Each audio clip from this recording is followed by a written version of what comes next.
Hello and welcome to a brand new episode of the Nerdpocalypse Podcast. I'm your host, Jay. I'm here with my co-host, Micah. Hey. And Terrence. What's up? All right, guys. We are back. Plenty to talk about this week, so let's get right into it. I watched Final Destination Bloodlines. Micah, you're a deranged individual. Yo, you can't tell me you didn't have a good time. I had a great time with this movie. All right. That's all I needed to hear. This movie is fucking ridiculous. If horror movies are not your thing, don't worry. It's not really scary. It's just a cartoon. Yeah, it really is. Yeah, at this point. Yeah, no, they're having a good time. It's some of these deaths were fun. I have to admit the MRI machine death was, or both of them were. That happened a couple months ago. Though. It did. It literally. Yeah, it did. Which is fucked up, man. It's like, and look, for people who've not seen that movie, and do yourself a favor, it's on HBO Max now, so you should watch it. They didn't just have the guy die by being in an MRI, getting sucked into an MRI machine. Of course, he's like a tattoo artist and pierced all over his body. So they really like push the envelope of like all of his jewelry come flying out of his body, especially his Prince Albert. I was like, all right. I literally covered my own dick. I was like, all right, got it. Jesus Christ. But it was funny. It was funny to watch people die in just ridiculous ways. And I appreciated the ending. Like, whew, that was close. Yeah, was it? Like, that was fucked up. So, yeah, Final Destination Bloodlines, good. You want to make more of these movies? This is totally fine. I believe there's only been one canon survivor of the main cast of this movie. Wasn't that Devon Sawa? No, he died. He died off screen in the second one. He got hit in the head by a brick. Wait, who is the survivor? Ali Lauder? No, Ali Lauder died in the second one. She got burned alive in the hospital. No. Along with T.C. Carson. Okay. The who is it? It's the final girl in the second one. I forget her name, but everyone else dies in the franchise. So, look, man, that franchise is super fun, and if you don't like it, you suck. Yeah. It's my only if they can figure out clever ways of killing people, then this franchise could live. But if it's just like, if it gets too samey, then maybe take another break. If for some reason you think this is like, the movie's not taking itself seriously, as illustrated by one of the characters literally saying, I don't know, this could happen, this could happen, this could happen. that could lead to someone's death. Right. And lo and behold, it happens. It's just like, come on, man. Like, this movie knows exactly what it is. It's having a good time. Everybody should watch it. The girl getting killed in the garbage truck, I was like, Jesus Christ. Yeah, it was a fun time. And I feel like I shouldn't be having as good of a time as a normal member of society, but alas, I did. All right, next up, Task. Micah, did you watch any of this? Did you watch the first episode? Yeah, I watched the first episode of this. Okay. What did you think? I did as well. I think it's interesting. I think it's a good first chapter. I think the end is like, what are you doing? Like I get it. Like you can't do what you probably should do, but it sets up a very interesting story. And I believe this is from the guy that made Mayor of Easttown. Yeah. And I don't know if this takes place in Pennsylvania or Delaware County. It's Philadelphia. But it's Philadelphia. Whatever. They got that mid-Atlantic white person accent. Mm-hmm. They're going down the water. I love the water, right? And what is you doing? Like it's a regional thing. It ain't just Baltimore. Like we got our own like Cockney twang to it. Yeah. But no, it's all white people in this area. Well, and it's interesting because when we were watching this last night, my wife goes, "Are they supposed to be from like Baltimore or whatever?" And I'm just kind of looking around at the background. I was like, I bet, and I just looked it up to know that it was Philly. I didn't know. But I was like, I bet it's Philadelphia because Baltimore and Philadelphia basically look the same. Yeah. They're very, very similar. Right. Houses and like the row houses and everything. Yeah, it's like the same. It's like the exact same architect was like, "Nah, I got it. Fucking a box. Who gives a shit?" And make it dirty because it's Philly. And so I figured it was probably in that area. This first episode reminds me a lot of that show Dope Thief, which also takes place in Philly. So yeah, it's a slow burn. Like, so if you're looking for like, where's the crazy action? Like, I mean, you get a pretty brutal action sequence at a certain point in the first episode that kind of sets off kind of everything. But it's definitely a slow burn like Mayor of Easttown is, and that's fine because that was one of my favorite shows when that was out. So, Mark Ruffalo is very good. The guy Tom Pelphrey, who was also in Ozark, I believe, and he was also in Iron Fist. He's much better in Ozark, but he's really good. Like I feel like that guy's kind of an underrated actor, so I'm sure they're both going to put in great performances. And Mark Ruffalo is not an underrated actor; people know he's very good. So yeah, I'm looking forward to watching the rest of this. Did you guys watch anything else? I don't have a TV. Nice.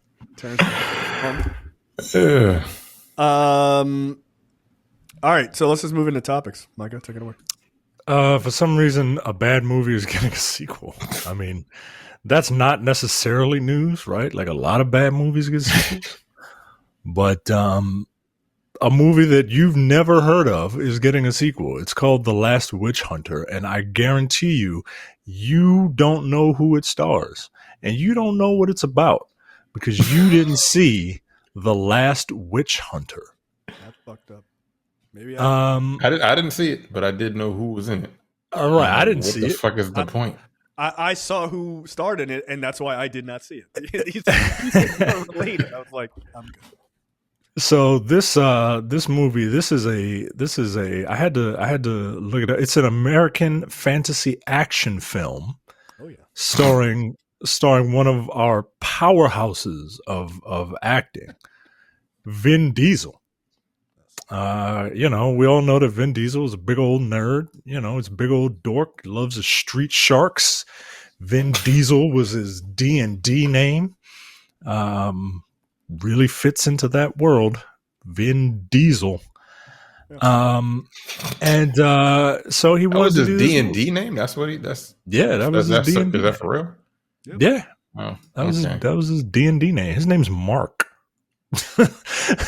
Like Mark's Mark Sinclair. He's Vin Diesel. That's his D&D name, guys. Taryn, you had to guess. How old do you think Vin Diesel is? Isn't he like 56 years old? Something like that? No, he's in his mid-50s, right? He's 58. That nigga's 2 years younger than my mom. That's wild, dude. I did not. I didn't know he was. I knew he was in his mid-50s, but damn, almost 60. Okay. Yeah. Have you seen him lately? I mean, I have not.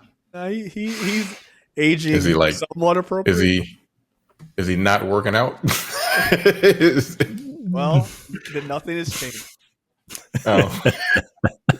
He's still gonna wear that. He's still gonna wear that wife beater in the next Fast movie. He don't care if he's got a nice set of titties or not. He gonna wear that. Yeah, because like that movie is supposed that next Fast movie is supposed to take place like right after they drive off of a dam with explosions behind it, with his little biracial child named after his best friend who is still alive, which is weird. Like that's. Like it's supposed to pick up right after that, right? They're like mid damn fall when the movie. So yeah, he's gonna have to lose a couple of lbs, but I'm sure he can do it. This is how much nobody gives a fuck about The Last Witch. We're talking about a hypothetical sequel. Not even the name of the Oh, the last witch hunter. See, I didn't even get the name right because nobody cares about The Last Witch Hunter. What's this movie? Oh yeah, I saw the little headline that Michael Caine, who is 92 years old, I did not know that. I didn't know is about to come out of fucking retirement for this movie. Oh, he got a bill due. The movie grossed just shy of $147 million on a reported $71 to $90 million budget and sits at an 18% on Rotten Tomatoes. As the review aggregators' critics' consensus puts it, quote, grim plotting and an overall ill fit for Vin Diesel's particular charms, The Last Witch Hunter will bore and or confuse all but the least demanding action fantasy fans. But despite that, about it. Jesus. Despite that, Deadline has confirmed that Lionsgate is moving forward with a sequel. The deal has yet to be finalized, but Michael is attached to reprise his role as Dolan. He was in the first one? Yeah, him. He was playing someone named Dolan the 36th, and Elijah Wood was Dolan the 37th. Cool. I guess Wood was in that movie too. Yeah, Elijah Wood. Yeah. Who and a bunch of people that I'm not particularly familiar with. Which it's like Knives Out. They got everybody in this movie. You gotta cut your teeth on something, I guess. While it is a critical and commercial, why is a critical and commercial flop getting a sequel? As the trade puts it, quote, the movie goes with Lionsgate's strategy to grow IP with staying power and sci-fi fantasy spectacle elements that can overperform in ancillary markets and create long-term library value. Yeah, they don't have faith. What's their definition of staying power? Right. Because no one remembers The Last Airbender. I mean, the Last Witch Hunter. Sorry. Again. Exactly. Y'all niggas can't stay on the right title, let alone this movie's got staying. This seems like a waste of money. Yeah. If this was the first one made 147 million, write this off. But yeah, okay, cool. I can't wait. Yeah, look, if I guess I like Vin Diesel, but like he's like a much less successful version of The Rock, right? Like he's got all that confidence. Like I'm gonna tease this. I'm gonna tease a sequel to The Last Witch Hunter, and my character. What is it? Colder is gonna make a triumphant return. Like it feels like he thinks that the things that he says carries a lot of weight, right? Like that clip of him, kind of waddling around, getting ready to say, I told the studio, I said, we gotta bring back Brian for the last Fast and Furious movie. That's a right. That's a bad idea, bro. But he said it with the confidence of a white Republican. I was gonna say of a white Republican, mediocre white man. That's exactly what I was thinking. So, yeah, perfect. Yeah, like he said it. Like I don't know, man. Like you can't have bad ideas and then just be confident about it.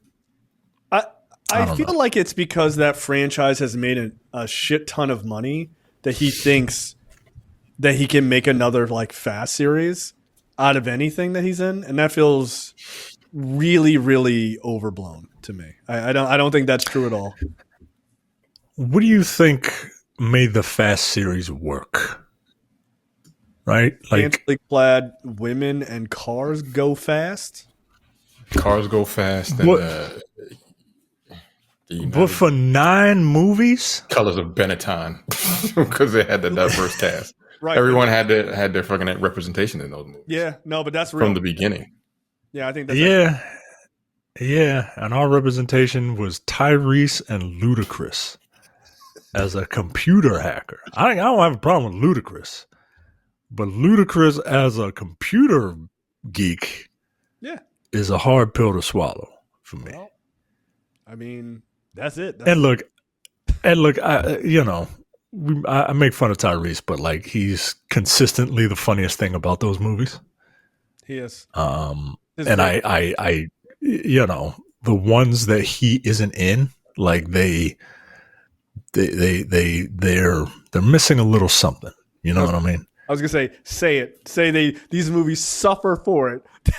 I mean, they kind of do, right? Like nobody remembers Tokyo Drift, right? They and then the first one was the first one, right? Like that one's the one that broke the mold. But yeah, I'm just remembering the second one. Like I used to watch the second one all the time. When I used to watch TV to go to sleep, I would put that on. And I don't know if I've seen the entirety of the second one, honestly. Really? John Singleton did that movie. Ejectocito, cuz. Yeah. John Singleton did that movie. They had a real good torture scene in that movie where Cole Hauser, I guess I think that's who it was. Yeah, Cole Hauser. Like they had this big fat like Lou Albano looking dude, right, who was like a crooked cop, and they ripped his shirt open. They laid him down, ripped his shirt open, and put a rat on his stomach, and then put a metal bucket over top of him.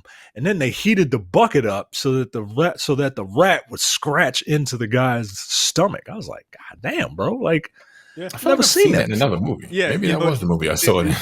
You know what? They did that also in Game of Thrones.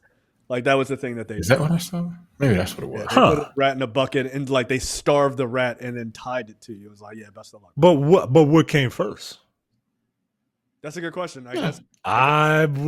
Look, Too Fast, Too Furious, setting trends, bro. Came like 2003. Game of Thrones came out 2010. Look, I can't think of anything. I mean, in fairness, the Fast series is one of, and I swear to God this is true, one of Christopher Nolan's favorite series of movies. So yeah, everybody loves it. Yeah. That's why Helen Mirren wanted to be in it. Yeah, they love it. Because everybody. That's why Charlize Theron once wanted to be in it. Like, hey, like three of them. Yeah, she's a major character, and she's probably going to be. Mother, right? Helen Mirren is what's his name? Jason Statham's mother. Yeah, and it's something. I just kind of want them to hurry up and get this last one out so that like this whole chapter in my life can be over with. Nah. Look, I'm gonna tell you right now, they're gonna do this. There's no release date, is there? It'll just you gotta get that weight off first, man. Nigga, push that shit out in a month. So the last Witch Hunter sequel is in the works. That's what we were talking about, right, guys? Oh yeah. Good God, no one fucking cares. Yeah, you don't care about that movie. Nobody does. I do not. All right. Next up, Fede Alvarez is bailing on directing the Alien Romulus sequel. Alvarez has co-written a script for the sequel, but declined to direct it himself. I gotta watch that, man. Now that I'm an expert in all things alien. I haven't watched the first movie yet. I've watched the prequel. I'm watching the prequel. That's Alien Earth is a prequel, right? No, it's not. No, it takes place. So. No, it takes place after. Oh, yeah, because the aliens aren't on Earth yet in the first movie. Oh, I don't know. All right, well, yeah, you just said you were an expert. I was testing you, and you passed. Congratulations. I'm an expert. Ask me any questions about spiders. Just come on, quiz me. Right. Yeah, I'm pretty sure Alien Earth, because I looked this up right before I watched it. Like, where is it in the timeline? The timeline. Well, at the end of Alien, what the fuck was the last one that Sigourney Weaver was in? Yeah, it takes place after the events of Prometheus, which was in 2093, and then Alien Covenant, which is 2104. So Alien Earth takes place in 2120. Before the original first Alien was right? 2077. No, 20. Right. No, So I'm the fucking expert. Yeah, no, you're right. It takes place before Alien. Y'all failed. Wait, see, when does you failed Alien twice. take place? Alien takes place in like 2122. Micah's right. yeah, and this takes place in 2120. But that doesn't make any sense because there's an alien on Earth. Like in the first movie, they're not like, what is it? This is crazy. Well, look, man, I don't know what to tell you, bro. I'm explaining. Y'all failed twice. You failed in the knowing that it was a prequel, and you failed correcting me when I tested you again to see if you would catch you. All Oh right. man, Fair enough.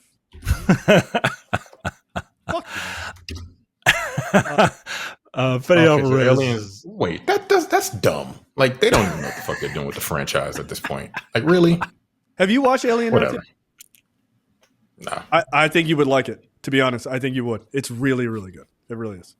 It does a lot of justice. It really does. I'm surprised. I'm surprised at the amount of gore that they are showing on this. Like, it's for this television show. It's really good. My only thing with this show is that it ends every episode with a needle drop, and I don't really care for it. Deal with it.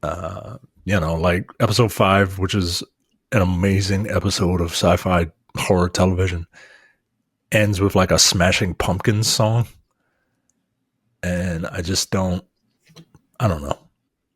Anyway, Fede Alvarez, his Alien Romulus was a modest success for Disney when it skittered. Who is writing this?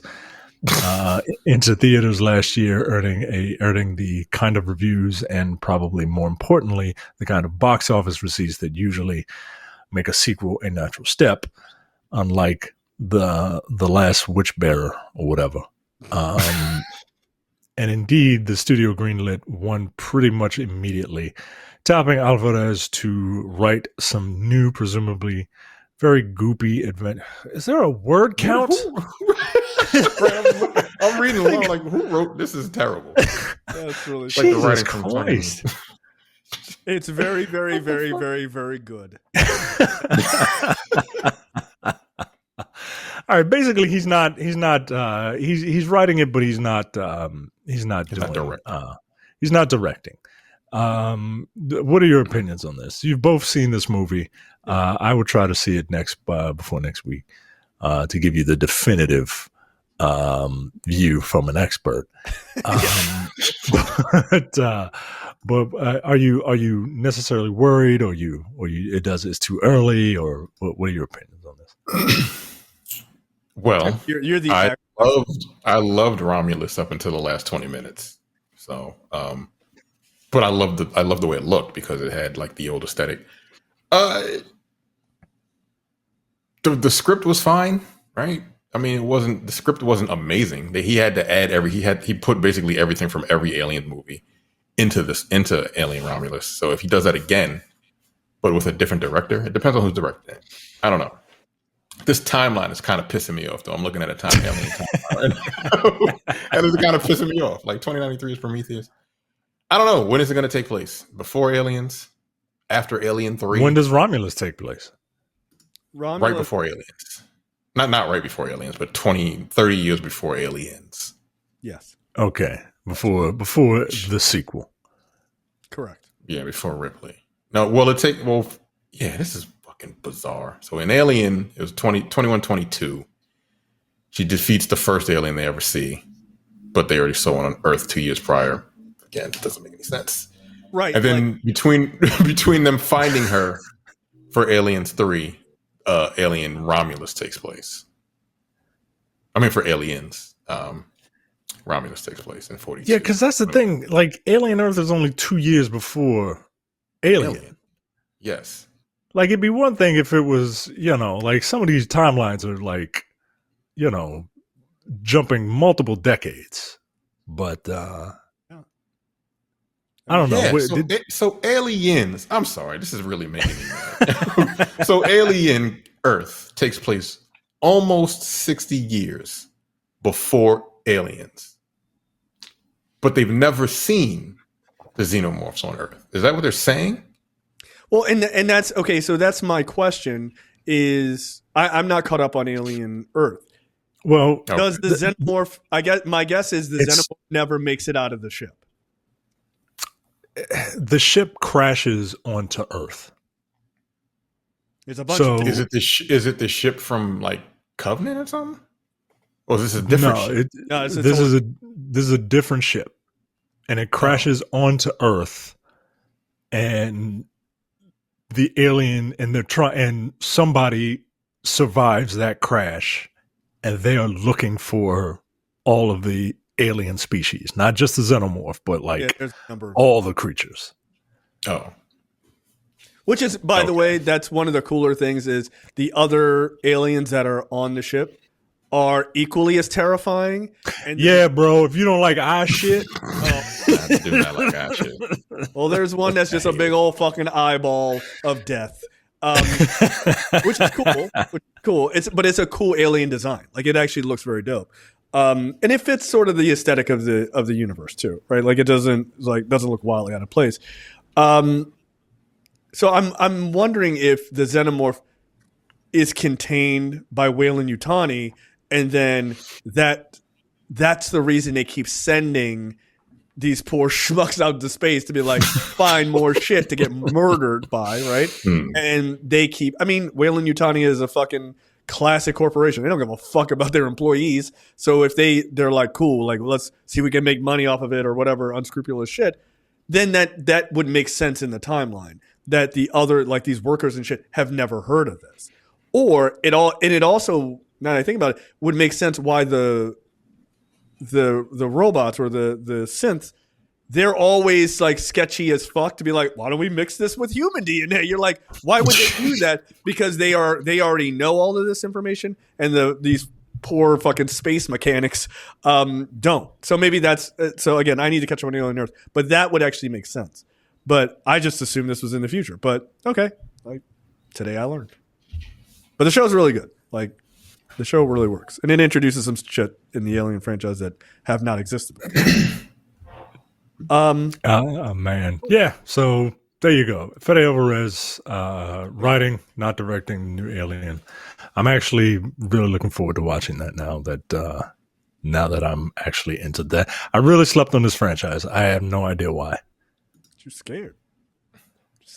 Maybe. Especially Aliens. I'm surprised. As someone that was born in the 80s. That's wild to me that you just finally saw Aliens like a couple years ago. Yeah, that movie is so good. It's just so fucking good. And also, by the way, I agree with Terrence. I really liked Romulus. The thing that bothered me, I didn't mind the last 20 minutes. I didn't like that they used the line. I just did not like that they used that shit made me so mad. I'm like, this is dumb. Yeah, don't do that. Like, you don't deserve that line. Like, that line is a classic for a reason, and it makes all the sense in the world in that part. I hate when legacy sequels do that shit, right? Like, remember Terminator Genesis? They had Khaleesi be like, "Come with me if you want to live." Like, no. Like, I would rather not. You didn't earn that. You didn't earn that. Also, it sounds better coming from a robot man, right? Like, it just sounds cooler. Get out of here.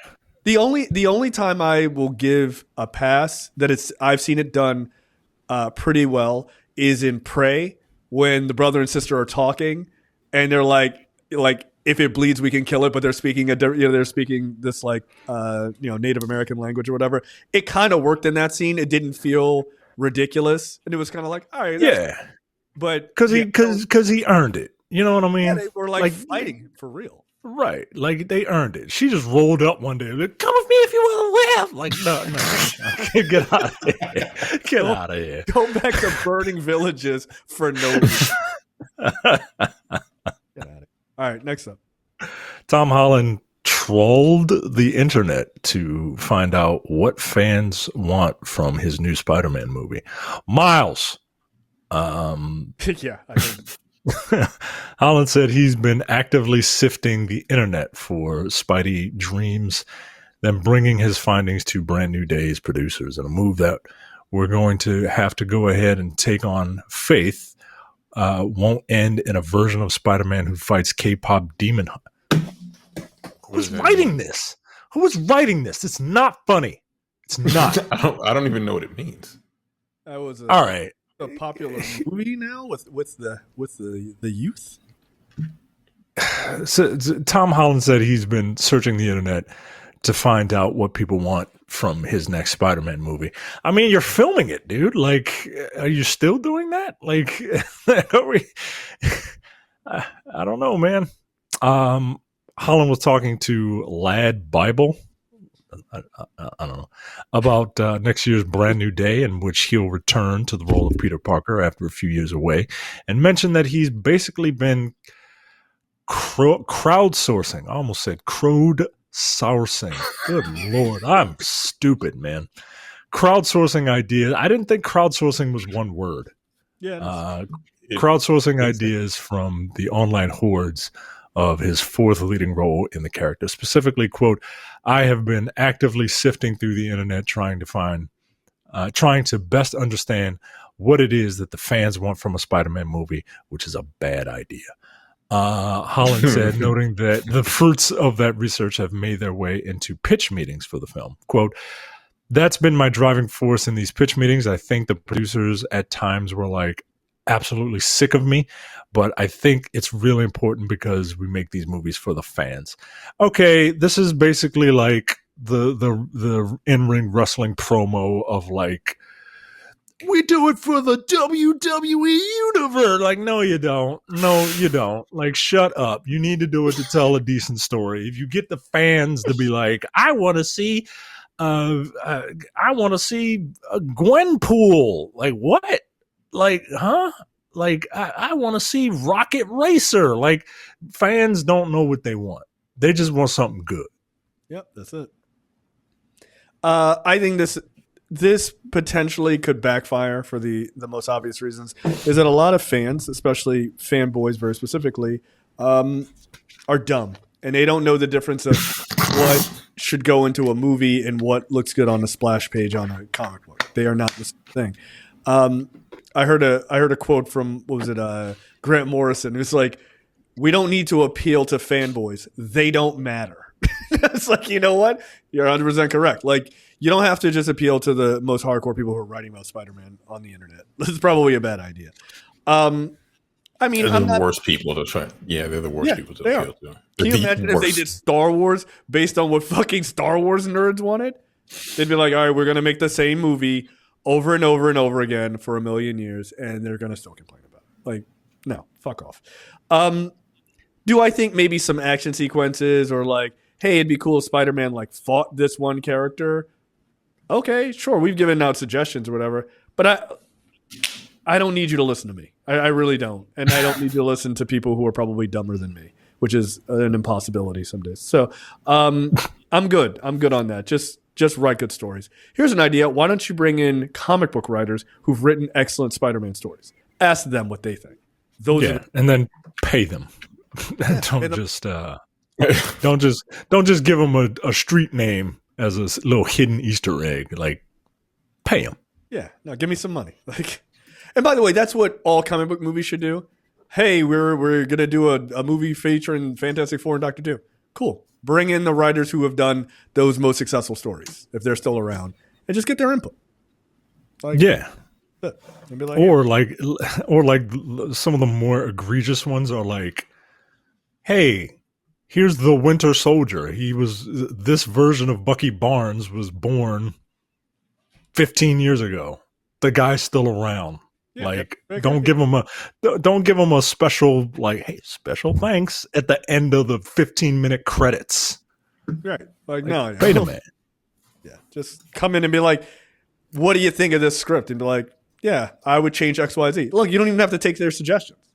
It's like all right, cool. here's some money and get the fuck out of here, right? People like to have their bills paid, so I'm sure they wouldn't. So all right, good luck, Tom Holland. I hope you're not suggesting dumb shit. I don't think people are taking Tom Holland necessarily seriously. I don't know. He's a big deal. So I mean, that guy. Maybe is he like a producer on this thing? If he's a producer on it, okay, they're probably taking him seriously. Yeah, you gotta listen. you got to at least pretend to listen, if nothing else. Man, Tom Holland's almost 30, bro. Yeah, he's like 29, right? Damn. Him and Vin Diesel, they're almost the same age. Crazy time. Next, and he's getting married. Homeboy getting married. He finally popped that question to Zendaya. Good for him. Yeah, good for both of them. Yeah, I like both of them. They seem like good people. He's almost 30 and he was born in 1996. That makes me feel really bad about myself. Like I'm just looking at cheese like, come on, man. 96. I was in what? 30 years ago. So I was in 10th and 11th. I was in ninth grade. I was in ninth grade. 96. Oh shit! Yeah, I was somewhere between 10th and 11th grade. You were probably 10th. That's crazy. That's absolutely insane. 96 was 30 years ago. No, it wasn't.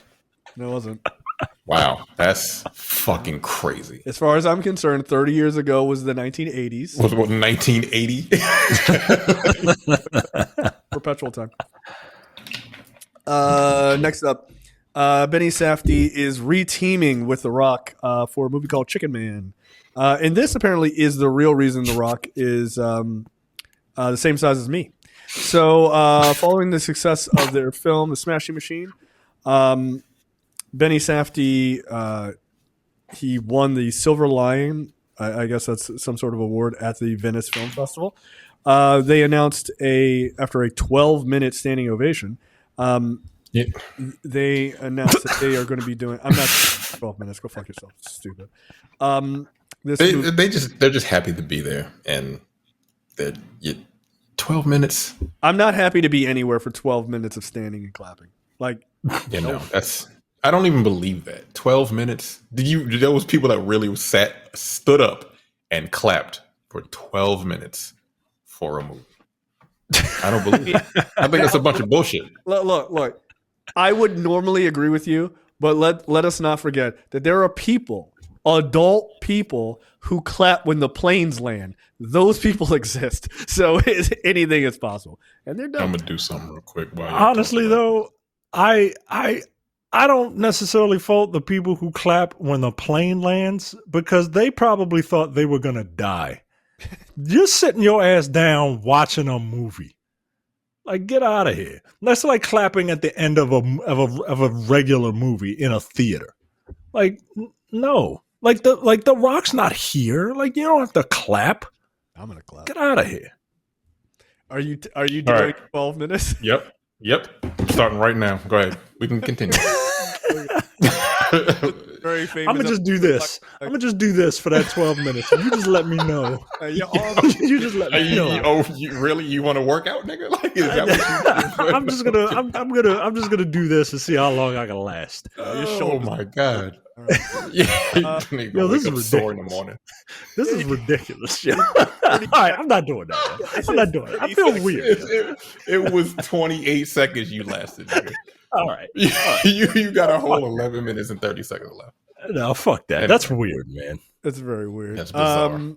So based on Lizard Music by Daniel Pinkwater, a children's book and young adult author, the film offers Johnson a chance to return to his Gonzo South Tales roots. Much like Smashing Machine, the story of the MMA fighter Mark Kerr, blah, blah, blah. Chicken Man is about a 70-year-old record executive, I think. So yeah, all right. Like, I think he's. Isn't that what's his name was in that show? They called what's his name Chicken Man in that show on the Peacock, right? Fight Night. Yeah. Oh yeah, Kevin Hart's character. Yeah, Kevin Hart. Yeah. So maybe they're playing the same guy. I doubt it. Yeah, I doubt it. I think he's playing a different guy who is chicken related and has something to do with the music industry. Yes. So cool. All right. Here's the plot. When a boy left to you know who I'm talking about, Terrence. Shut up, nigga.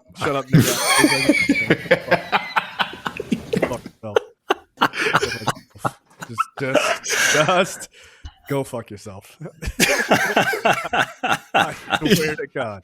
One day I will reveal what this is all about.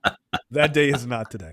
The plot for this movie: when a boy left to his own devices stumbles upon a secret late-night broadcast of lizards playing otherworldly music, a hidden door to the extraordinary swings open. His search for answers leads him to an eccentric and whimsical chicken man and his beloved companion, a 70-year-old chicken named Claudia.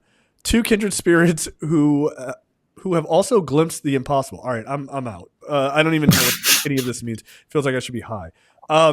Look, it's done by Benny Safdie. I'm sure it'll be fucking interesting. Okay, but that's the reason that he's so small now. So cool, good. All right. I hope he stays small because he's 53 fucking years old, and doing that much gear is going to kill you. So don't do that. Is that what's called when you can't say it? When you can't say the actual word, it's called gear. Oh, that's just the nickname. Sauce. He's on the sauce. Dice to the socks. Remember when he was in WrestleMania a couple years ago, and Pat McAfee was on commentary, said, "Man, look at The Rock. He's looking great, looking all juiced." And then one of the other commentators was like, "Oh, you're juiced as in orange juice or some bullshit." Like, he had to hurry up and cover that shit up. Corey Graves had to hurry up and cover that shit up. Well, and by juiced, you mean, like he's sweating. Yeah, that's it. Yeah, okay. He's 53. Like, we all know that you motherfuckers was on fucking steroids. Like, especially you, Triple H.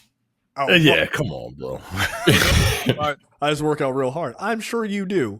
And no, you worked out and right. You had a little bit of help. Yeah, whatever. Of course, you have to work out hard. You look like He-Man characters. Like, shut the fuck up. Like, yeah, you have to work out hard when you're on steroids. Otherwise, it don't work. Right? That's kind of how it works. Yes. Yeah, and then like when you get off of them and you stop working out, your fucking heart blows up. Yeah, because that's what happened to this man. He can't wrestle anymore. Bad. Next up, Ava DuVernay, Yorgos Thanos. I don't know. And more pledged to boycott Israeli film institutions. Over 1,300 artists have reportedly signed the pledge, including Ayo Edebiri, Ilana Glazer, Javier Bardem, Josh O'Connor, and Mark Ruffalo. So basically, they decided that they are going to boycott Israeli film institutions that are, quote, implicated in genocide and apartheid against the Palestinian people. That figure comes from an advocacy group, Film Workers for Palestine, which shared the pledge on Instagram today alongside an open letter elaborating on its aim to, quote, do everything humanly possible to end the complicity in Israel's genocide in Gaza. Many high-profile names have signed on, including Ava DuVernay, Ayo Edebiri, Boots Riley, Brian Cox, Gail Garcia Barnell, Hannah Inbinder, Javier Bardem, Josh O'Connor, Joshua Oppenheimer, Mark Ruffalo, Melissa Barrera, Olivia Colman, Riz Ahmed, Susan Sarandon, Tilda Swinton, and Yorgos Lanthimos. So yeah, there you go. 1,300 folks with using their power to be reasonable human beings. Good. What are Israeli film institutions? I know Mubi is. Oh, that's one. Yeah, that's like a streaming service, though, right? Yes, or streaming service / like production. I don't know if this is a studio production company. Yeah, I'm pretty sure they came out and they were like, yeah, we like we're cool with what Israel's doing. So people are like, all right, yeah. So good. Yeah, it says Mubi is an art house cinema streaming service and distributor that has been criticized for its ties to an investor with connections to the Israeli military, leading to a backlash from filmmakers and festivals. So that's one. We just did a story yesterday. On Dense Pixels about who bought Evo? Saudis. The Saudis, yeah. The Saudis bought the world's biggest fighting game tournament. And some of the major players are like, "What the fuck, bro?" Like, there's one very prominent like player who is I guess he is. Are they non-binary? A non-binary furry? Is this the Fox character or whatever? Sonic Fox, yes. Sonic Fox. Okay, I know that person. I think that's how prominent that person is. You even know who the fuck that nigga is. I don't know gamers, like professional or otherwise gamers, besides the two of you. Like I'd be like, is it Micah? No? All right, well I'm parents. I don't know. But yeah, he's non-binary. So they're not too keen on the LGBTQ community, if you will. So and there's a lot of queer folks in the fucking FGC community. So I don't know what the fuck they're gonna do. So but that's a bad move. Yeah, that's a bad move. Like, are they gonna allow women to play?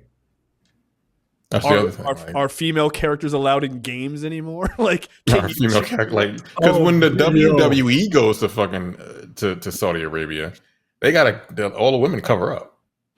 They can't wear their normal gear. They cover up like they're fucking like they're about to jump into a pool. It's like scuba gear. It's fucking weird. They wear bodysuits. They used to have to wear bodysuits and a shirt. And a shirt is hot as fuck.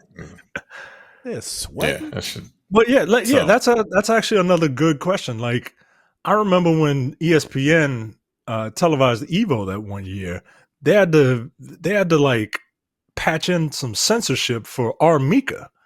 Right? Because Armika is a Japanese images of these wrestlers, these female wrestlers in t-shirts is fucking wild. What the fuck? I love that they're wearing a bodysuit. This one woman's wearing a bodysuit.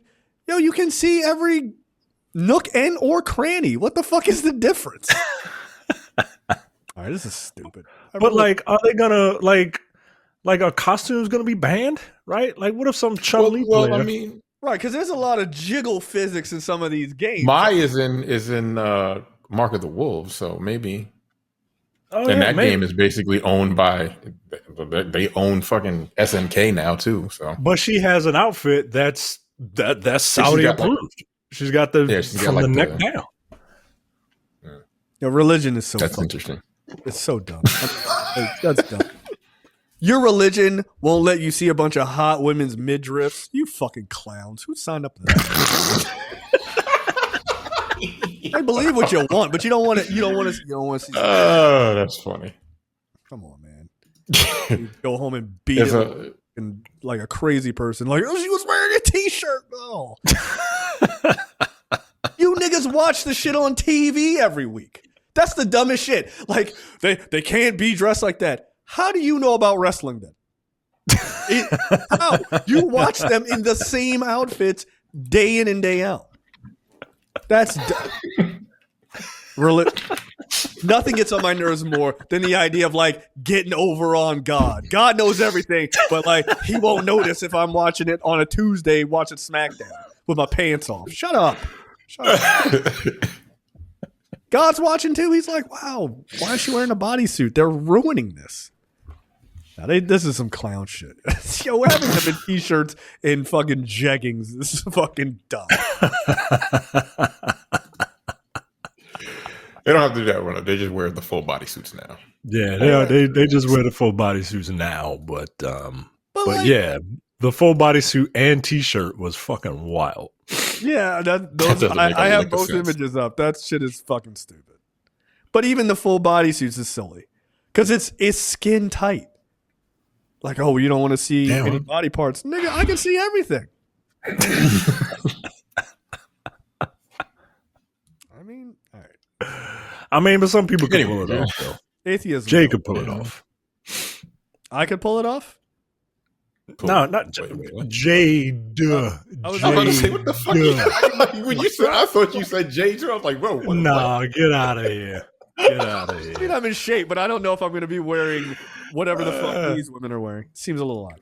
All right, yeah, Saudi Arabia. That's really weird.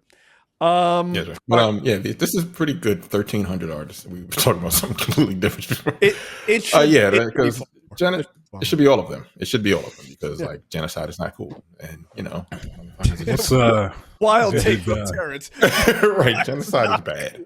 It's bad, guys. Did Gal Gadot sign this thing, or when we getting her signature? Well, I mean, these are working actors and artists. So. That was 12 minutes. Yo, that was a real long time. Yo. That's It's hilarious. insanity. That's stupid. You forgot, right? I forgot. Yeah. So these morons sat there for 12 minutes and did that shit. I don't believe it. Nah. Get the fuck out of here. No, that's dumb. You did it, Dwayne. You did it. You took acting seriously. Yeah, that's fucking silly as shit. Yeah, I would be like, all good. right, and I'm gonna go into Good for you, Dwayne. Yeah, And I'm gonna give myself something to eat. I'm fucking hungry. Yeah. Sitting here all day. y'all niggas. I left. I came back. I got a sandwich in the time. Like, come on. Trailers this week. Last Samurai Standing. This is a Netflix movie. If you didn't already know that from the title, as far as I'm concerned, this is like kind of Squid Games meets feudal Japan, which sounds dumb, and it probably will be. As Micah said to me when I sent him this the other day, I can't wait to see how Mr. Beast learns the worst lessons from this as well. Yeah. Just turn this shit into a TV show and just be like, all right, kill each other for my amusement because I'm incredibly wealthy. Yeah, I don't know why Like, people like that guy. He's not a good person. Like that was the whole point, that people who do that are bad. Yep. Hey, you want to stay in a prison for 100 days? I'll give you $100,000.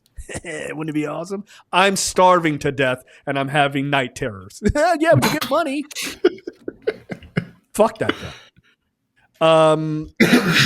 Yeah, this looks like some shit. I say this with all due respect.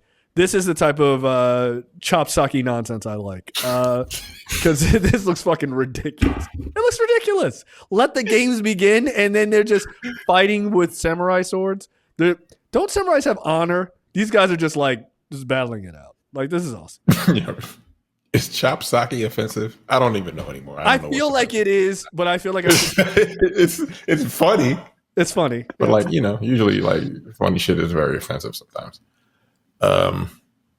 Do with that. Like that fucking clip you sent of what the fuck was that? What's his name? The Sopranos. Yeah, no, super. All right, that's funny. Yeah. Fucking hilarious. Tony Soprano. Even the therapist was like, okay, okay, chill, bro. Tony Soprano Jesus, was massive racist. These fucking mullions. What did you say? These jigaboo cocksuckers stole my shoes.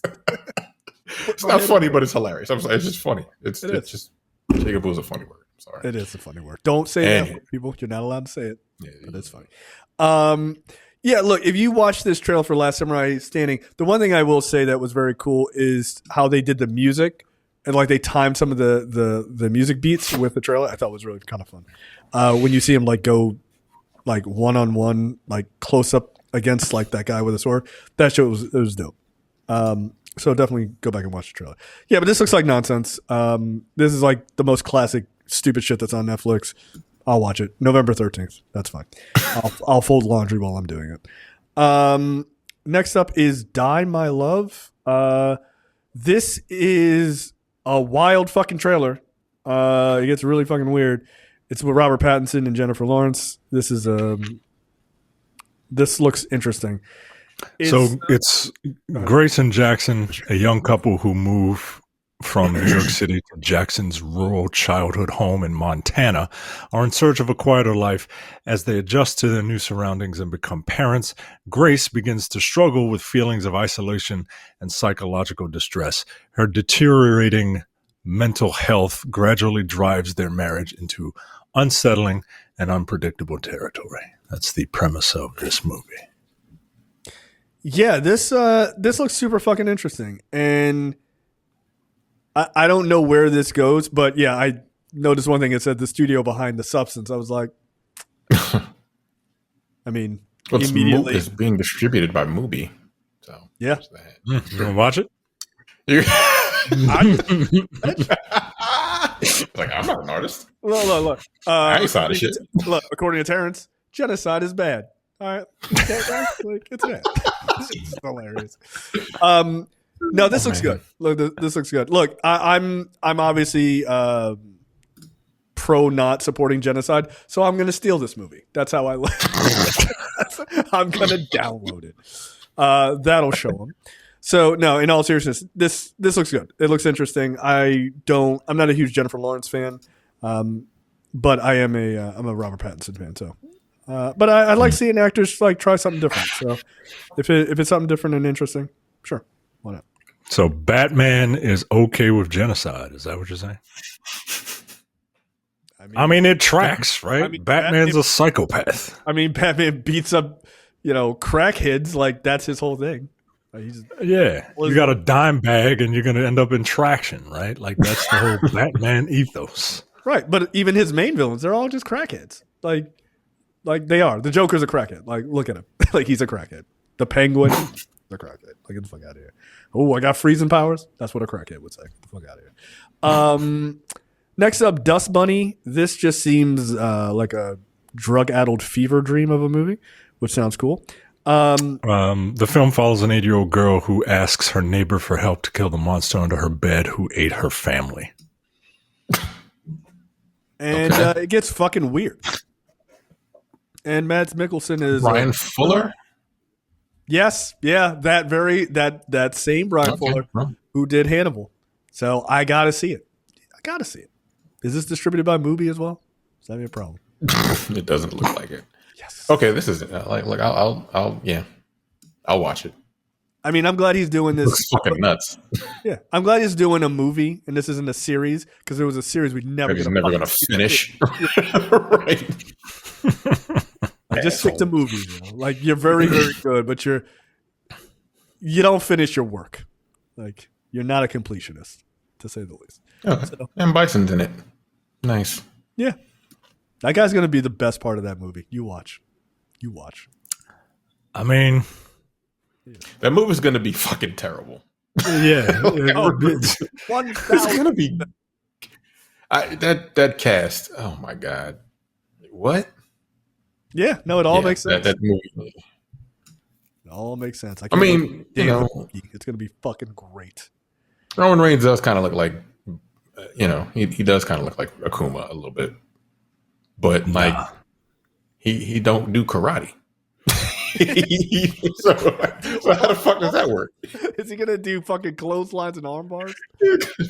Right. You're going to do jumping punches and shit. You're going to be the worst looking Superman punches ever. They're pretty bad, by the way. Like, I've seen that guy I'm like, that's a pretty bad Superman punch. Like, it's all about the pose, He's got his little Jumpman pose, and it's, his little whack-ass Superman punch. But, yeah. All right. Okay. Next up, I guess, is Bugonia, which is starring Emma Stone. This is a Yorgos Lanthimos film. He did Poor Things. So is she his muse at this point? Like, I think so. Yeah, third movie with him, right? Yep. Because what, The Lobster was the other one you were saying, Micah? He's done Kinds of Kindness, Poor Things, The Favorite, The Sacred Killing of a Deer. No, she was in Poor Things, Kinds of Kindness, and Begonia. Yeah. No, that's all. I'm talking about her. Oh, yeah. Those three. The Lanthimos and Stone trilogy. Yeah. Yeah. So this one looks really interesting. The log line here is 2 conspiracy obsessed young men kidnap a high-powered CEO of a major company, convinced that she's an alien intent on destroying planet Earth. What I like about this is I don't know if they're right or not, and that's kind of fun, right? Like maybe they're crazy, but maybe they're actually correct, right? Like you could play this as a high fantasy. They probably are right. Yeah, knowing this guy, they probably are right. Probably is a fucking alien. I think that would be dope. Like I think that'd be a really fun twist.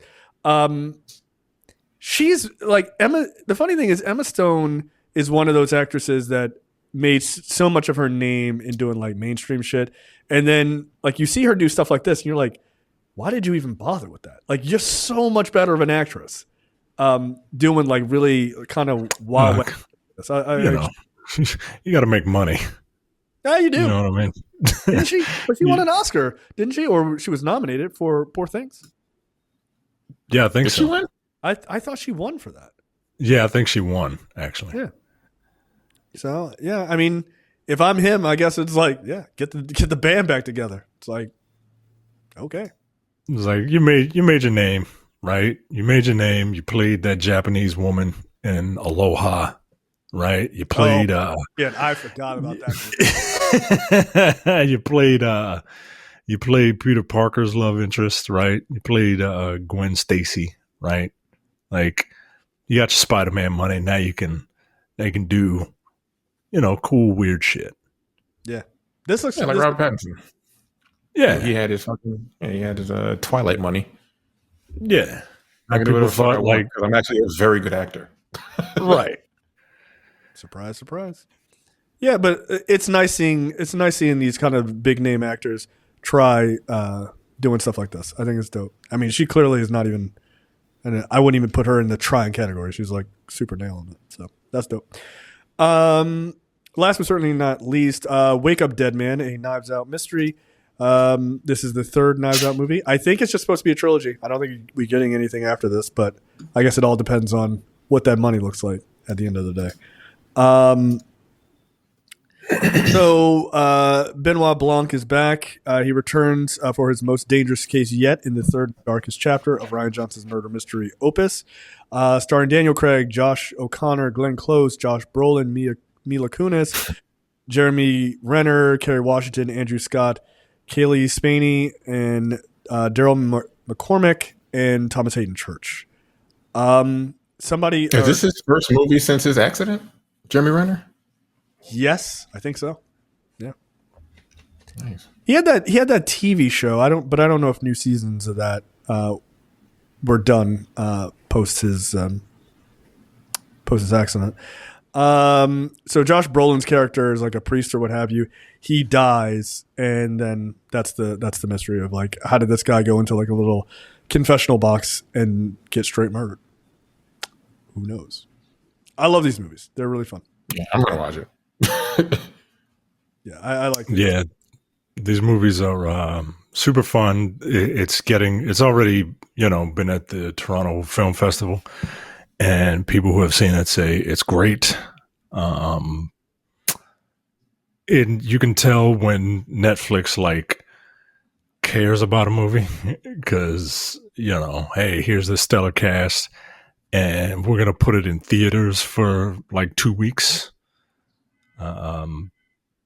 So the mere fact that Netflix is just kind of doing that and not just like dropping it whenever, they got a lot of faith behind this movie. And yeah, man, I really hope we get. I hope we get as many of these as Rian Johnson wants to make. He's very good at them, and as long as everybody is still like into it, yeah, keep it up. Oh, I just realized Daryl McCormack. That's the black dude from Bad Sisters. That's where I know him from. The one who was dating the youngest sister. Oh yeah. Oh, okay. Guy. Yeah, a black Irish person.